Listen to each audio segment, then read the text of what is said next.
Queridos amigos, continuamos una vez más con este estudio de la palabra de Dios que estamos llevando a cabo. Ya hemos llegado ya a la lección número 12 de esta serie maravillosa, El Gran Conflicto. El título de esta semana es Los acontecimientos finales de la tierra, que yo creo que es algo que nosotros debemos de tener en cuenta.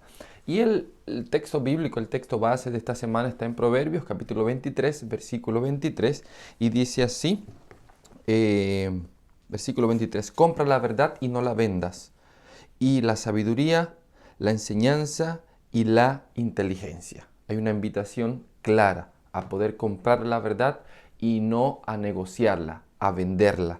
Si hay algo que nosotros precisamos en este mundo rodeado de información, de teorías, de ideologías, de filosofías, es la verdad de la palabra de nuestro Dios. Y sin lugar a duda, eso preservará nuestras vidas en medio de tanto engaño, en medio de tantas mentiras. ¿Sabes tú cuáles son los acontecimientos finales para esta historia? La historia de este mundo, ¿sabes tú cuáles son? Bueno, lo vamos a descubrir en el estudio de esta semana. La lección de esta semana tiene algunos objetivos. En primer lugar es precisamente esto, revelar cuáles son estos acontecimientos que la Biblia nos habla acerca de lo que va a suceder al final de este tiempo. En segundo lugar es poder también nosotros comprender la fortaleza que nosotros podemos encontrar en Cristo Jesús para atravesar, para poder finalmente salir victoriosos de estos acontecimientos que se avecinan. Sí, hay muchos acontecimientos, tantos en contra del pueblo de Dios como lo que va a suceder con el pueblo de Dios. Y son cosas y elementos que nosotros debemos de tener en cuenta. Sin lugar a duda, es indiscutible lo que se avecina para este mundo. Cada día los tiempos que vivimos son más difíciles, cada día la profecía bíblica se ve más clara en nuestro mundo, en nuestro alrededor, históricamente, socialmente, y son cosas que yo creo que en este tiempo necesitamos prestar mucha atención. Es por eso que quiero invitarte a orar para que el Señor nos pueda bendecir y nos pueda ayudar una vez más, como semana tras semana, en la comprensión de la palabra de Dios. Bondoso Señor, queremos en esta hora poder suplicarte que estés con nosotros en el estudio de tu palabra. También quiero pedirte, Señor, de manera muy especial por cada hijo e hija tuya que son parte de este video, que son parte de este estudio de tu palabra, Señor, que tu verdad pueda disipar las tinieblas de cada uno de nosotros, que tu verdad pueda triunfar y conquistar los corazones y las mentes de tus hijos que escuchan tu voz, Señor. Aquí estamos delante de tu presencia una vez más y que tu Espíritu Santo nos conduzca en la comprensión, sí, de tu palabra. Oramos a ti en el nombre de Jesús. Amén. Bien, queridos amigos, la lección o el comentario que vamos a poder desarrollar está enmarcado en 4 puntos que yo creo que son esenciales, que esto sí está muy relacionado con 4 acontecimientos finales de esta tierra. El primero de ellos, se demandará sin lugar a duda lealtad a Dios y a su palabra, y es algo que nosotros debemos de tener en cuenta. Se nos demandará lealtad a la palabra de Dios, ¿sí? Yo quiero que podamos leer el libro de Segunda de Pedro, capítulo 1, ¿sí? Versículo 16 al 21. Vamos a ver lo que dice el libro de Segunda de Pedro en relación a ello, ¿no? ¿Qué tiene para decir?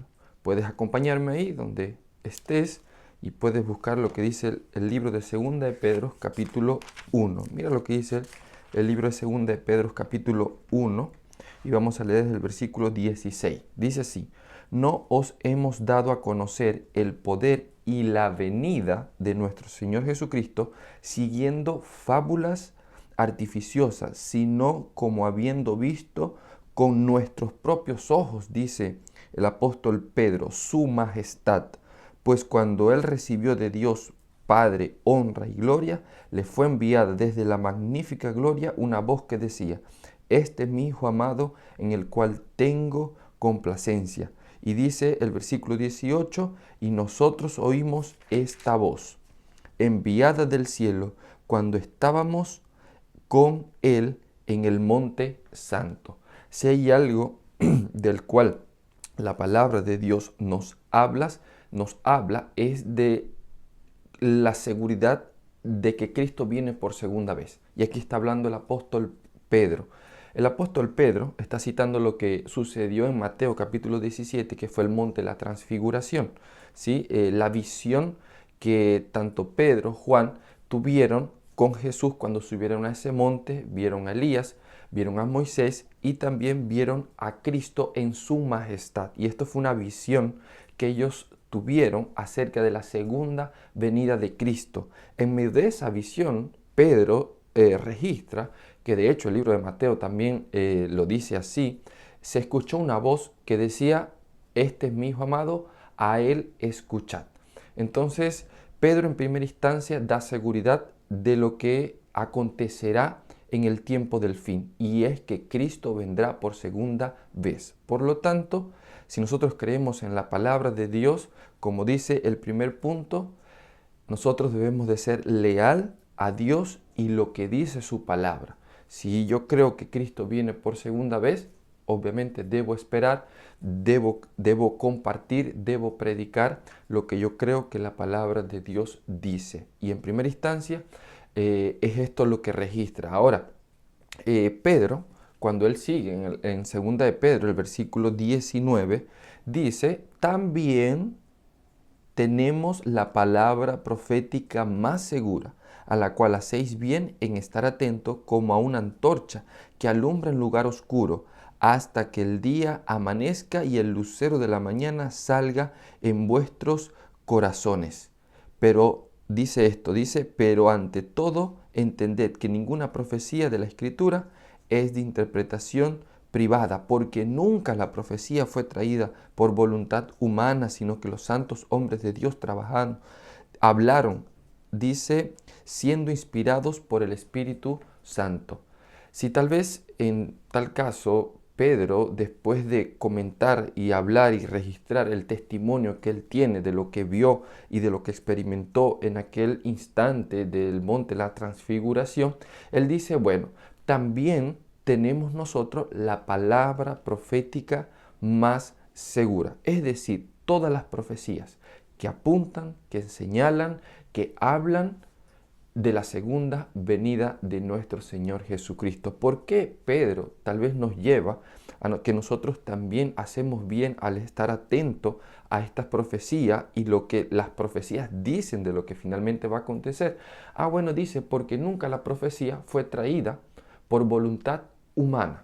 Es decir, las profecías bíblicas no es que a alguien, a un ser humano, si se le ocurrió, bueno, yo voy a profetizar esto, yo voy a decir, yo voy a predecir el futuro, sino que todo esto tiene voluntad divina, tiene la guía del Espíritu Santo y obviamente tiene una intención, ¿sí?, divina para con el ser humano, que proféticamente se manifieste y se revele lo que ha de acontecer.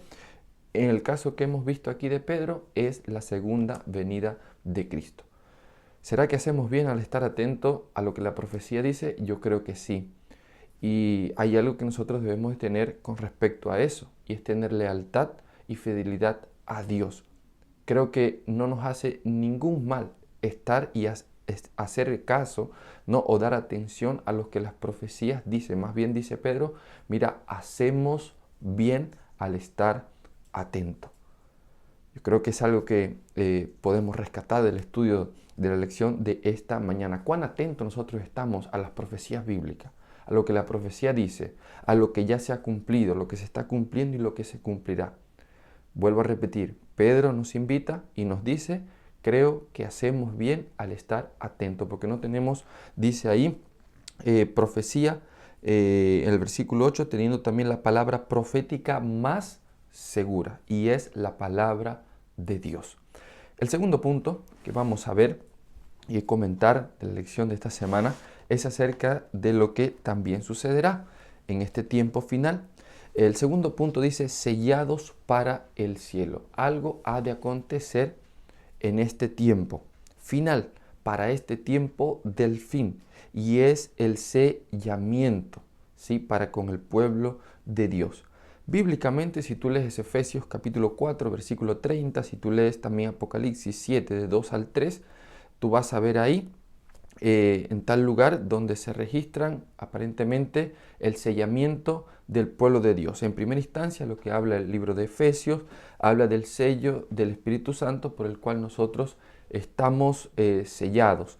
Y en segunda instancia, en Apocalipsis 7, 2, el 3, también habla que a los siervos de Dios que los siervos de Dios también serán sellados. Ahora, es interesante, yo quiero que podamos ir al libro de Apocalipsis y ver un poquito a detalle esto, porque esto es algo que va a acontecer al final del tiempo. Mira lo que dice el libro de Apocalipsis capítulo 7. Sí, Apocalipsis capítulo 7, el versículo 2 y 3.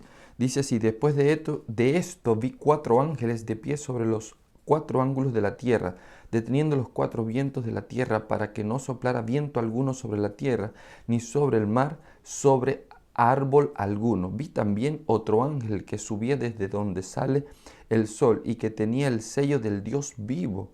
Clamó a gran voz a los 4 ángeles que sostenían a quienes se les había dado el poder de hacer daño a la tierra y al mar, diciendo: no hagáis daño a la tierra, ni al mar, ni a los árboles, hasta que hayamos sellado en sus frentes a los siervos de nuestro Dios.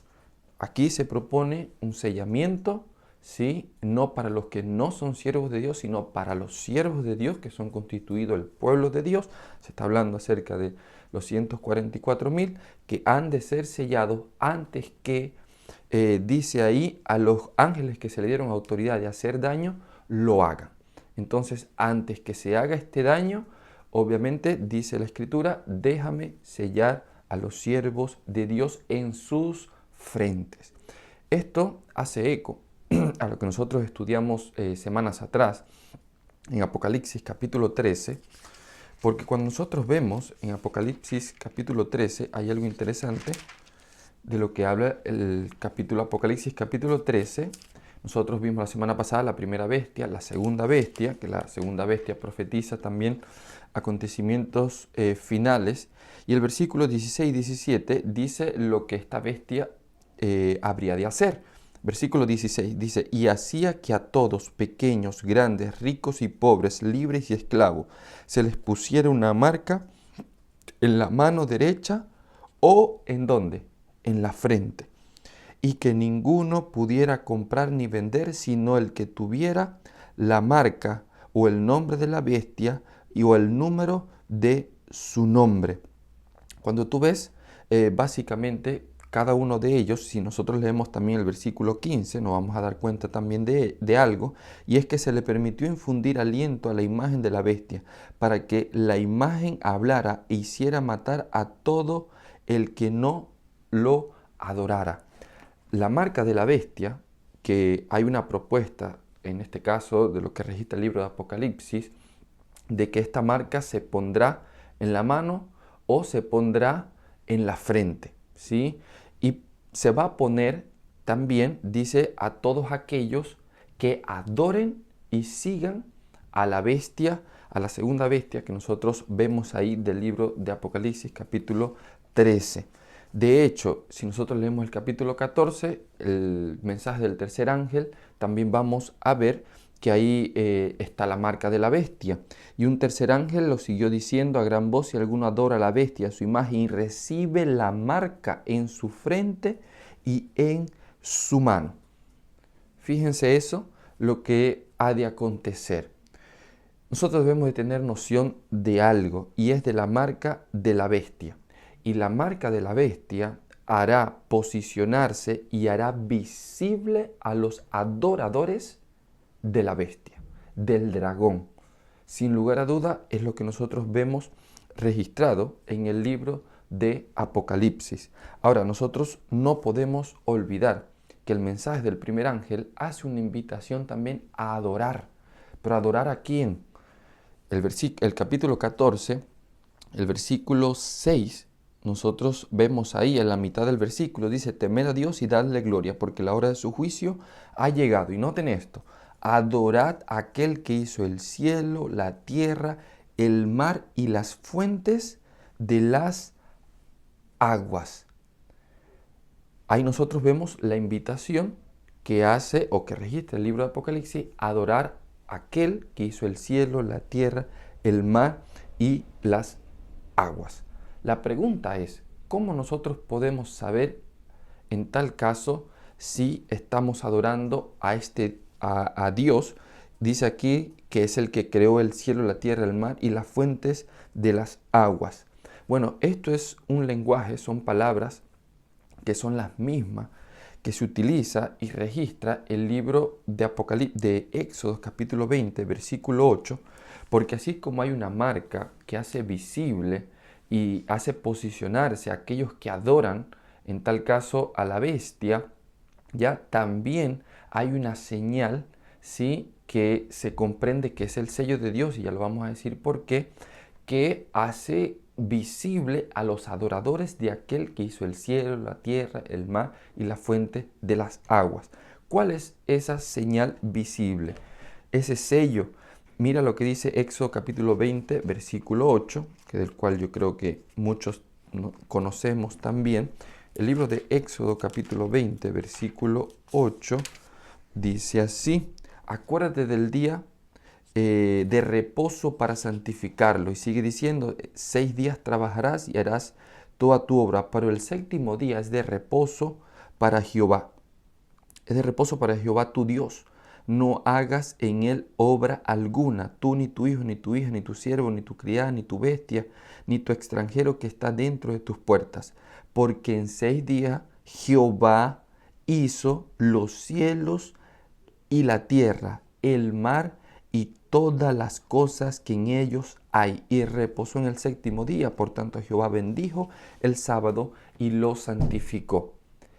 ¿Qué muestra, qué señal hay de que nosotros adoramos a aquel que hizo el cielo, la tierra, el mar y todo lo que en ellos hay? Bueno, la guarda del sábado, el cuarto mandamiento de los 10 que registra la Biblia. De hecho, en aquel tiempo un sello tenía algunas características, como en primer lugar tenía que tener el título, tenía que tener el nombre, tenía que también tener el territorio de aquel que iba a sellar, o de aquel que finalmente en tal caso le pertenecía algo, o en nombre de quién se enviaba tal vez algún documento o le pertenecía alguna propiedad, que de hecho el cuarto mandamiento es el único que cumple estas características: el nombre, ¿sí?, el título, Jehová Dios, y también el que creó los cielos, la tierra, el mar, es decir, el territorio que le pertenece a él. Son características de lo que tenía un sello. Por lo tanto, el cuarto mandamiento es aquel que corresponde al sello de Dios, que acontecerá en el tiempo del fin y que nosotros debemos de tener en cuenta. Si nosotros nos damos cuenta, como leímos en Apocalipsis capítulo 7, tú te vas a dar cuenta que el sello también es algo que dice ahí, déjame sellar en la frente a los siervos de Dios. Por lo tanto, lo que hace la bestia es una parodia de lo que Dios se propone hacer con sus hijos. Es algo de lo cual Satanás trata de replicar lo que Dios ya intenta hacer. De hecho, si nosotros queremos ir un poco más allá, es algo interesante que en el Muro de las Lamentaciones, cuando ustedes ven a las personas que se acercan, el judío normalmente sí tenía en su mano, una especie tenía una cajita que ponía en su frente, y en esa cajita ponía el resumen de la ley.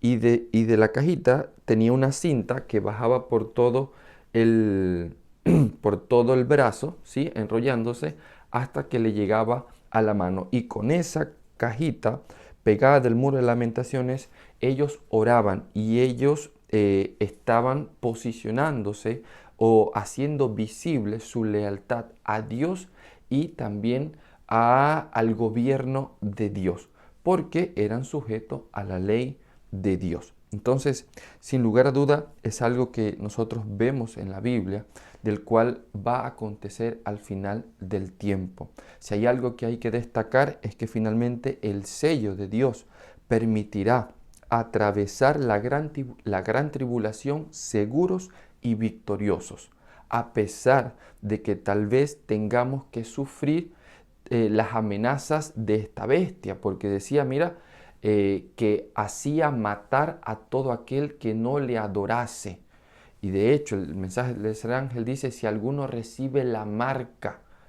Ah, bueno, claro, por un lado, el que reciba la marca tendrá y se posicionará del lado de la bestia, más el que no recibe la marca se posicionará y también se hará visible a quien adora, y es a Jehová nuestro Dios, el Dios de la Biblia. Hay algo que hay que hacer énfasis, y es que el sello de Dios, a pesar de que tal vez no nos librará de atravesar esta gran tribulación, nos hará pasar victorioso. Y eso está ahí en el mismo, si tú lees capítulo 7, mismo capítulo 7 de Apocalipsis, ¿sí? Mira lo que dice el libro de Apocalipsis, capítulo 7, dice así. Después el versículo 9. De esto miré y vi una gran multitud, la cual nadie podía contar, de todas las naciones, tribus, pueblos y lenguas. Estaban delante del trono y en la presencia del Cordero, vestidos de ropas blancas y con palmas en sus manos. Clamaban a gran voz: la salvación pertenece a nuestro Dios, que está sentado en el trono, y al Cordero, y todos los ángeles. Entonces, versículo 13, uno de los ancianos habló diciendo: estos que están vestidos de ropas blancas, ¿quiénes son y de dónde han venido? Yo le dije: Señor, tú lo sabes. Él me dijo: estos son los que han salido de la gran tribulación, han lavado sus ropas y las han blanqueado en la sangre del Cordero. Son aquellos que han atravesado, han salido de la gran tribulación. Tal vez esto puede entenderse como lo que acontecerá en el final del tiempo, lo que intentará hacer la tribulación es eso, todo lo que provocará la segunda bestia, la aliada de Satanás para con el pueblo de Dios, ¿sí? O todos aquellos que también han pasado tribulación, persecución, por también guardar los mandamientos de Dios y tener el testimonio de nuestro Señor Jesucristo, que de hecho Apocalipsis capítulo 12, al final de ese capítulo, versículo 17, dice: mira, y el dragón se llenó de ira contra los que guardan los mandamientos de Dios y tienen la fe de Jesús. Apocalipsis capítulo 14 también registra, después del mensaje del tercer ángel, aquí está la paciencia de los santos, los que guardan los mandamientos de Dios y tienen el testimonio de Jesús. Son las características del pueblo de Dios, de los siervos de Dios. Por lo tanto, si son caracterizados por los 10 mandamientos, el cuarto mandamiento cumple estas características de aquel que será el sello de los hijos de Dios. ¿Ya? Pasemos al tercer punto, ¿sí? Ya nos queda uno más, ¿ya? Y es qué acontecerá también al final en esta tierra. Bueno, hay algo que también registra la Biblia, y es la lluvia temprana y la lluvia tardía. Quiero que vayamos al libro de Santiago, capítulo 5, ¿sí? Porque este es otro acontecimiento que va a suceder ya en el tiempo del fin. Apocalipsis, capítulo 5. Mira lo que dice el versículo 7. Por tanto, hermanos, tened paciencia hasta la venida del Señor. Mirad cómo el labrador espera el precioso fruto de la tierra, aguardando con paciencia hasta que reciba la lluvia temprana y la lluvia tardía. ¿De dónde se toma esta imagen de la lluvia temprana y la lluvia tardía? Bueno, esta imagen es tomada de la agricultura, ¿sí? Cuando nosotros vemos el libro de Deuteronomio o todos los lineamientos de la agricultura para el pueblo de Dios, era precisamente eso, donde en primera instancia la lluvia se tomaba para empezar la siembra o del primer grano que se sembraba, y la lluvia tardía era aquella que finalmente venía ya para el final de la cosecha de ese fruto, de esa semilla que se había sembrado. Entonces las dos lluvias permitían que en este caso se desarrollara la semilla, y en la otra que pudiera madurar, que pudiera cosecharse. Entonces, cuando nosotros vemos ello, por ejemplo, el libro de Joel capítulo 2 es interesante porque Joel también profetiza algo para el pueblo de Dios. Vamos ahí al libro de Joel, capítulo 2, versículo 23, y dice así: vosotros también, hijos de Sión, alegraos y gozaos en Jehová vuestro Dios, porque os ha dado la primera lluvia a su tiempo, y hará descender sobre vosotros la lluvia temprana y tardía como al principio. Si bien es cierto, la primera aplicación se trata de la lluvia que había de regresar para el pueblo de Dios, del cual ellos habían sido privados porque habían apostatado, porque habían pecado, porque habían desobedecido a Dios, y en esta instancia se promete que volverá la lluvia temprana y la lluvia tardía. También se puede hacer una aplicación de esta profecía de Joel para la iglesia de Dios. Ahora, ¿cuándo fue esa lluvia temprana? ¿Cuándo fue esa lluvia tardía? ¿Cuándo va a ser esa lluvia tardía? En primera instancia, si hay algo que hay que destacar, es que así como la obra de la iglesia primitiva comenzó, así también terminará. ¿Cómo comenzó la obra de la iglesia primitiva después que Cristo resucitó y ascendió al cielo? Bueno, con el derramamiento del Espíritu Santo. Ahí lo que nosotros conocemos como el día del Pentecostés. Hechos capítulo 2, 3, cuando nosotros vemos ahí que el Espíritu Santo se derrama y con gran poder, ¿sí? Los discípulos salieron a predicar. Por eso la instrucción para los discípulos era: mirad, y recibiréis poder cuando haya venido sobre vosotros el Espíritu Santo, y me seréis testigos en Samaria, en Judea, en Jerusalén, hasta en lo último de la tierra. Y eso fue lo que hizo que la iglesia fuera impulsada para la predicación, ¿sí?, del Evangelio, las buenas nuevas de salvación, el ministerio de Cristo Redentor. Por lo tanto, ahora podemos preguntarnos, ¿cuándo será esa lluvia tardía? Tal vez podemos regresar ahí lo que dice el libro de Santiago, o tal vez recordarlo, ¿sí? Porque así como se empezó, así también se terminará. Quiero volver a leer lo que dice el libro de Santiago. Dice el libro de Santiago, capítulo 7, ¿sí? Aguardando con paciencia hasta que reciba la lluvia temprana y la tardía. Si bien es cierto, ya la iglesia recibió la lluvia temprana, ya, ¿cuándo será esa lluvia tardía? Que se está refiriendo al derramamiento del Espíritu Santo para la culminación de la obra, la predicación del Evangelio. Bueno, esto nos permitirá sí pasar al cuarto punto para responder esta pregunta, que se titula El fuerte clamor, que es algo que también tuvimos que rescatar de la lección de esta semana. Ya, el fuerte clamor.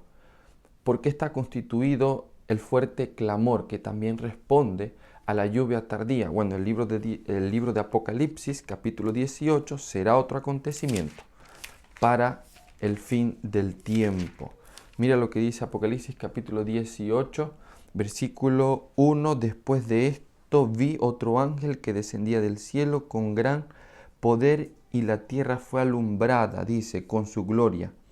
Clamó con voz potente diciendo: ha caído gran Babilonia, la gran Babilonia, y se ha convertido en habitación de demonios, en guarida de espíritu inmundo y en albergue de toda ave inmunda, aborrecible, porque todas las naciones han bebido del vino del furor de su fornicación. Los reyes de la tierra han fornicado con ella, y los mercaderes de la tierra se han enriquecido con el poder de sus lujos sensuales. Y oí una voz del cielo que decía: salid de ella, pueblo mío, para que no seáis partícipe de sus pecados, ni recibáis parte de sus plagas, porque sus pecados han llegado hasta el cielo, y Dios se ha acordado de sus maldades.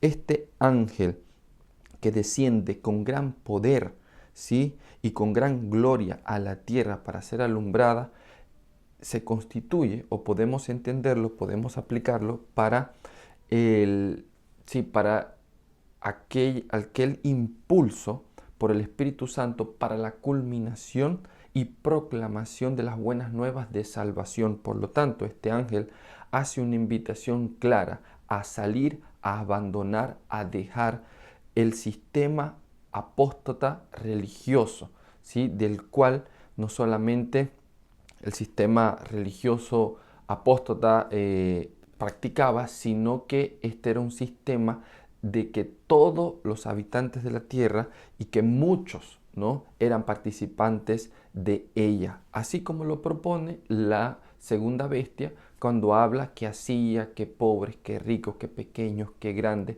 adoraran a la bestia. Y esta es una invitación que se hará. Hay algo que dice el conflicto de los siglos, ¿sí?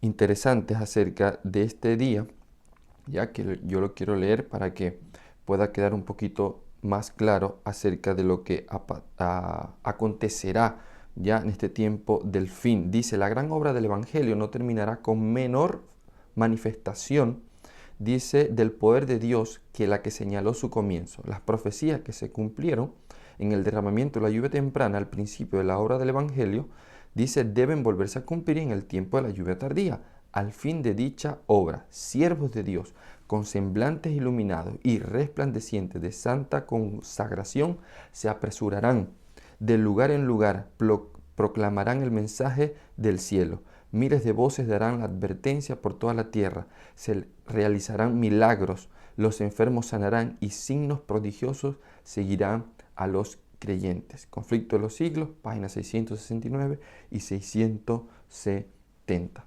Si hay algo que nosotros tenemos que saber es finalmente cómo terminará la predicación del Evangelio y que se terminará precisamente con ayuda también y con el poder de nuestro Dios, el derramamiento del Espíritu Santo. Ahora, hay una pregunta para hacer. Nosotros no podemos esperar la lluvia tardía si no hemos recibido la lluvia temprana. La lluvia tardía la van a recibir aquellos que hayan estado trabajando, hayan estado siendo guiados por el Espíritu Santo, aquellos que, como dice, si no me equivoco, Tesalonicense, aquel que tiene esta esperanza se purifica a sí mismo, aquellos que día tras día se estén entregando a Dios, o como registra el libro de Santiago, el que, abandonen toda práctica mundanal, aquellos que realmente estén en comunión con Dios. Ellos recibirán la lluvia tardía. Y si hay algo que nos hace un llamado esto, es que precisamente nosotros estemos preparados y cada día de forma silenciosa estemos preparándonos para ese gran acontecimiento del tiempo del fin. Para concluir, tal vez hay una pregunta interesante que podemos hacer. ¿Por qué saber los acontecimientos finales? ¿Qué importancia tiene, ¿sí?, para con cada uno de nosotros? Bueno, en primer lugar, yo creo que cada uno de estos acontecimientos que están por suceder para este tiempo del fin son una salvaguarda de las mentiras del enemigo. Si hay algo que nosotros necesitamos saber es precisamente la verdad de nuestro Dios, la que está contenida en la palabra de Dios, y eso será una salvaguarda contra los engaños de Satanás. En segundo lugar, ¿por qué esto es importante? Bueno, porque es una advertencia también para que nosotros podamos prepararnos, para que nosotros podamos alistarnos, para que nosotros podamos estar listos para lo que ha de suceder y que finalmente esto pueda ser realmente acontecimientos donde nosotros podamos, con ayuda de Dios, posicionarnos de su lado y que podamos salir victoriosos. En segundo lugar, cuando nosotros vemos los acontecimientos finales de los que hemos hablado, esto nos da una seguridad del poder de Dios para atravesar la gran tribulación y las circunstancias adversas, difíciles que se avecinan para este planeta Tierra, para este mundo, para la humanidad. Nosotros debemos de descansar en el poder y el control que tiene nuestro Dios para poder no solamente librarnos del horno de fuego, sino para también librarnos en medio del horno de fuego y poder atravesarlos victoriosos. Y por último, ¿por qué es importante? Porque esto realmente constituye también parte de la gran esperanza que el pueblo de Dios tiene. Y es la segunda venida de nuestro Dios y más allá de eso, un cielo nuevo y una tierra nueva. El fin de este gran conflicto. Que Dios te pueda bendecir, querido amigo, querida amiga. Si tuviste alguna inquietud, puedes escribir alguna duda, algún comentario. Te quiero invitar a que te puedas suscribir también, a compartir lo que has aprendido y que realmente nuestro Dios pueda seguirnos ayudando y fortaleciendo para prepararnos para lo que se acontecerá con este mundo y que podamos salir victoriosos en Cristo Jesús. Dios te bendiga.